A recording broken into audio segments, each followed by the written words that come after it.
Neymar was supposed to be the one, the street baller who made the Champions League feel like a futsal court, the kid from Santos who turned every pitch into a stage, the most skillful entertainer of his generation, on his day untouchable, on his day unplayable, on his day football felt like a magic trick only he knew. But look at the scoreboard now, no Ballon d'Or, no World Cup, left Europe at 31, torn ACL in a league nobody grew up dreaming about, and now back at Santos while his generation's story is already being written without him. I remember watching his first Barcelona highlights on a broken laptop, buffering, low quality, but it did not matter. He felt like the future. I remember defending him in arguments, saying he would take the throne when Messi and Ronaldo were gone, saying his time would come. Some of that came true, most of it did not, because this is the uncomfortable truth. He did not waste his whole career, but he wasted a once-in-a-generation chance to sit next to Messi and Ronaldo in history. So what happened? How much of this was bad luck? The injuries, the timing, being born in an era ruled by two monsters of consistency, and how much of it was Neymar himself, his choices, his lifestyle, his mentality when it mattered most? To answer that, we need to break his story apart. What he achieved, what he missed, why it slipped, what could have been, and what he is now, back where it all began. Before we call it a waste, we need to admit how high he really climbed. To understand what he wasted, you have to see what he built. Before Europe, before Paris, before the drama, he was just a skinny kid with a ball and no space, street corners, futsal courts, a small home where football was the only plan. At Santos, he didn't rise. He exploded, debut as a teenager. Then the numbers went stupid. Over 100 goals for the club. A Copa Libertadores, the trophy Pelé once lifted. A Puskas Award goal that felt like a YouTube montage come to life. Stepovers,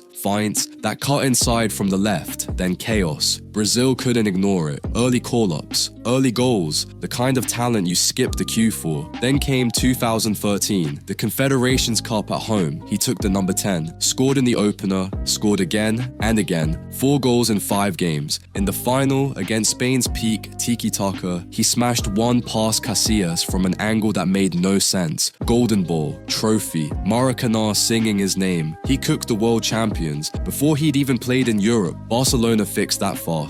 A huge fee, 50,000 people at the Camp Nou just to watch him juggle and smile. Pressure from day one. But at his peak there, he answered it. The 2014-15 treble, La Liga, Copa del Rey, Champions League, 39 goals, 10 in the Champions League alone. Joint top scorer with Messi and Ronaldo. He reached the Ballon d'Or podium, standing next to the 2 players he was supposed to follow. When Messi went down, injured, Neymar carried Barcelona. Goals, dribbles, games where it felt like his team, not Messi's, and then the remontada, 6-1 versus PSG, free kick, penalty. The last minute assist for Sergi Roberto. For 20 minutes that night, he looked like the best player on earth. By 23-24, he was already performing at a level that made the future GOAT talk feel reasonable. The move to PSG didn't kill his numbers. In France, he still put up absurd seasons, 30+ goals and assists. Ligue 1 titles like routine. In 2020, he dragged PSG to a Champions League final. Dortmund, Atalanta, Leipzig. Not just stats, full performances, carrying the ball, breaking lines, creating panic. For Brazil, he stayed the face of a nation. Olympic gold in Rio, scoring the winning penalty against Germany, World Cups, Copa America runs, his name climbing the all-time scoring charts until he was standing next to Pelé on the list. On paper, this is already a legendary career. The problem is, his talent was pointing somewhere even higher. Part of what hurts with Neymar is that his career is full of almosts. Things that felt guaranteed, things that never landed. Start with the Ballon d'Or. He made the podium, he made the top 10, he was always in the conversation, but there was never a single season where everyone quietly agreed, yes, this is the best player in the world. No year that felt like his. No era where the award orbit shifted around his name. With Neymar, the question was supposed to be, how many Ballon d'Ors will he stack? Instead, it became, will he ever win even one? He could have had that golden stamp, he didn't. Then there's the Champions League. Yes, he has one. But his medal lives in Messi's era. In Messi's Barcelona, Neymar was electric, but the story says Messi's treble, not Neymar's Champions League. Paris was built to change that. PSG didn't just sign a star, they signed a project leader, the man who was supposed to step out of Messi's shadow and lift the club to its first European crown. The plan was simple: win the Champions League, make it his competition, make it his legacy. 2020 was his closest shot. Behind closed doors, Lisbon, Bayern in the final. He had moments, runs, half chances, flashes of the best version of himself. But when the whistle went, it wasn't Neymar's Champions League. It was another nearly, another missing line on the CV. He could have owned that trophy as the main man. He didn't. Then the World Cup,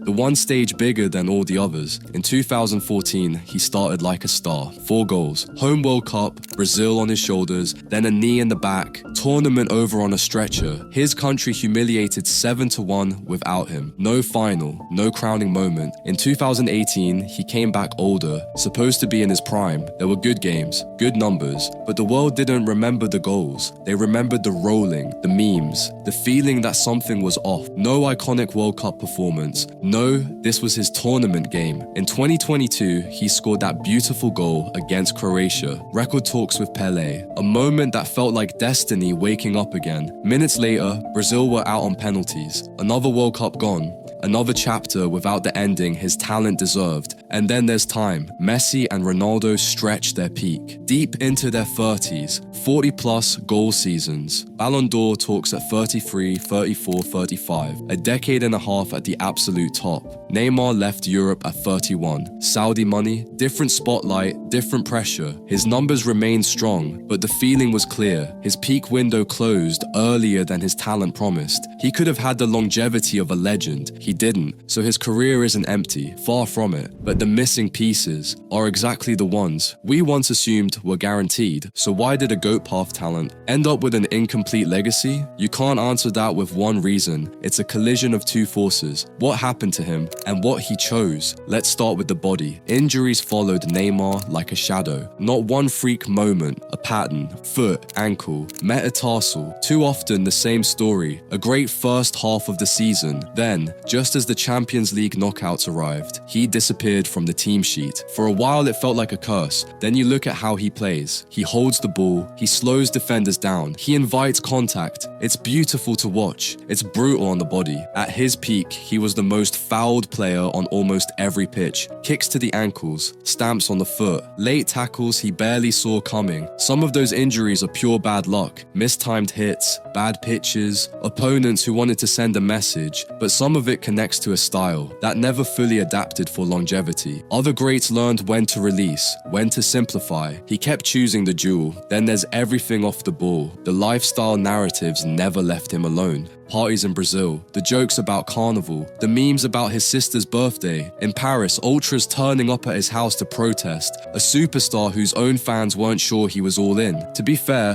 when he was fit, he usually delivered. Goals, assists, big games where he showed up. But legacy isn't just numbers, it's how people feel about your dedication. Next to Messi and Ronaldo's monk-like image of total obsession and sacrifice, Neymar was framed as the guy who loved the game, but loved the lifestyle just as much. Here for vibes, not greatness. That label stuck, fair or not. Then the decisions. Leaving Barcelona made sense on paper. He wanted his own spotlight, to step out of Messi's shadow, to become the Ballon d'Or favorite, not the sidekick. But the cost was real. A less prestigious league, a club with less history in Europe. All the pressure to deliver the Champions League without the same structure around him. And when PSG broke down in Europe, again and again he stayed through it. Comebacks against his team, collapses in second legs, moments where a move to a more stable project might have reset the narrative. Instead, the same story repeated. And then, at 31, the Saudi move, a huge contract, life-changing money, but also a clear signal. Chasing all-time status was no longer the first priority. Finally, the things he could never control. He played in the Messi/Ronaldo era, an era where great season meant 50-plus goals and a decade of dominance. Anyone under that level looked smaller than they really were, and he carried the weight of Brazilian expectation. Every number 10 is compared to Pelé, to Ronaldo, to Ronaldinho. Every failure gets magnified. Every injury becomes soft. Every dive becomes a meme, shared by the entire planet. That noise chips away at how people remember you. Injuries slowed him down. His choices changed his path. And between those two forces, the third seat in football's GOAT debate quietly slipped away. So what could this have been if a few decisions and bones went a different way? Start start with one simple path. He stays at Barcelona. No release clause drama, no PSG project. Messi ages, not overnight, slowly. By the time Leo starts to drop deeper, Neymar is already the sharpest knife in the box. The team tilts toward him. The left wing becomes his kingdom. He scores 40, then 45, then has that one insane season where it feels like every big game runs through his feet. Another Champions League with him as the clear leader. Another wave of titles where the story isn't Messi's Barça, but Neymar's Barcelona. Ballon d'Or talk shifts. Not the next one after Messi and Ronaldo, but this year it's his. One, maybe two golden balls. The debate becomes how close he gets, not whether he ever arrives, or imagine a different move. He leaves for another super club with more structure than PSG, a City, a Bayern, a team with a clear plan, less chaos, more stability, a system that protects him when he doesn't have the ball, fewer injuries, less war with his own fans, more late-stage Champions League nights, with him as the unquestioned star. In that world, he plays more full seasons instead of half seasons. World Cups look different too. He walks into one of them fully fit, no broken back, no ankle nightmare. 1 month where everything clicks, Brazil rides his form. Either they win it all, or he has a legendary run that feels like 2002 Ronaldo or 1986 Maradona level for his era. In that universe, he isn't just a highlight reel, he's locked in as number 3 on most GOAT lists. Now we come back to the one we actually live in. At 31, he leaves Europe for Al Hilal. The contract is huge and the league is growing, but everyone knows what it means. You don't chase Ballon d'Ors from that side of the map. Then, with Brazil comes the ACL, another brutal injury, another long rehab, and this time it feels like the end of any realistic return to his absolute physical peak. So he goes home, back to Santos, the club where the story started. The kid who once left as a prodigy returns as a global star with scars. The stadium is full, shirts with his name everywhere. Kids who only knew him from YouTube finally see him in their own city. It's emotional, it's beautiful. It's football doing what it does best, with nostalgia, but it feels like an epilogue, not a new prime, a final chapter, not a plot twist. For fans, there's something right about seeing him back where it began. For his legacy, it quietly underlines that the climb toward all-time status is finished. What we're left with is simple and complicated at the same time. One of the greatest entertainers the game has ever seen, and one of the clearest modern examples of a wasted GOAT path, not a wasted career. Under the lights at Villa Belmiro, it still looks the same. White shirt, ball glued to his foot, 1 defender, 2, 3, gone. For a few seconds, you forget everything. The transfers, the injuries, the debates. It's just Neymar again, doing what only he can, and that's the heart of it. Neymar didn't waste his talent completely. He just never turned it into the legacy it was built for. The highlights will live forever. The what if will too.